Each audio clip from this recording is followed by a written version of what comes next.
Occasion ఏదైనా shopping location ఒకటే, నాణ్యమైన వస్త్రాలు, నమ్మకమైన ధరలు. SR shopping mall.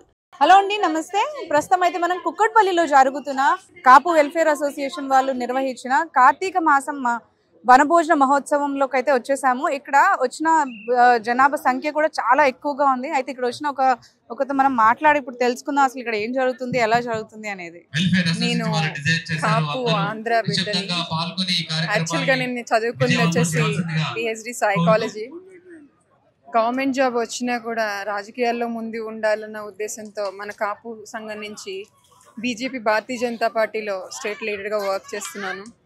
అలాగే ఇక్కడ వేలాది సంఖ్యలో చాలా మంది జనం ఇక్కడ రావడం చాలా ఆనందదాయకం. అందరం కలిసి ఒక అన్నదమ్ముల్లా కలిసి అక్క చెల్లిలా కలిసి ఒక హ్యాపీ మూమెంట్ సెలబ్రేట్ చేసుకుంటున్నాను. మాకు ఒక అసోసియేషన్ కూడా ఉంది, సౌత్ ఇండియన్ కాపు అసోసియేషన్. దానికి నేషనల్ ప్రెసిడెంట్గా, మహిళా ప్రెసిడెంట్గా నేషనల్ నుంచి ఉన్నాను. సో మేమంతా ఒక సోదరి భావంతో అన్ని సేవా కార్యక్రమాలు కానీ అన్నింట్లోని ప్రజల సమస్యల్లో కూడా ముందు తీసుకెళ్తూ అందరికీ సేవా కార్యక్రమాలు అందిస్తూ చేస్తూ ఉంటాము. ఇప్పుడే మన బండి సంజయ్ గారు మన బండి సంజయ్ అన్న గారు రావడం జరిగింది. అందరికీ మన కాపులందరూ ఐక్యతతో ఉండాలని, యూనిటీగా ఉండమని చెప్పి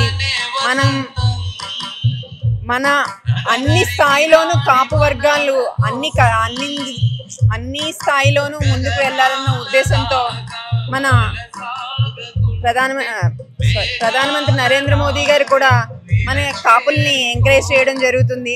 అలాగే మన ఆంధ్రప్రదేశ్ రాష్ట్రంలో డిప్యూటీ సీఎం పవన్ కళ్యాణ్ గారు చాలా హ్యాపీగా మా పిఠాపురం, కాకినాడ జిల్లా, నాది కాకినాడ జిల్లానే, పిఠాపురం నుంచి హ్యాట్రిక్గా చాలా బాగా ఒక ఎమ్మెల్యే మాకు నిమ్మకాయల చినరాజప్ప గారు ఉన్నారు, ఆయన హ్యాట్రిక్ ఎమ్మెల్యే అయ్యారు. అలాగే కాకినాడ జిల్లా నుంచి ఎమ్మెల్యే, పిఠాపురం నుంచి డిప్యూటీ సీఎం అయ్యి పవన్ కళ్యాణ్ గారి ఎలక్షన్ క్యాంపెయిన్ కూడా రావడం జరిగింది.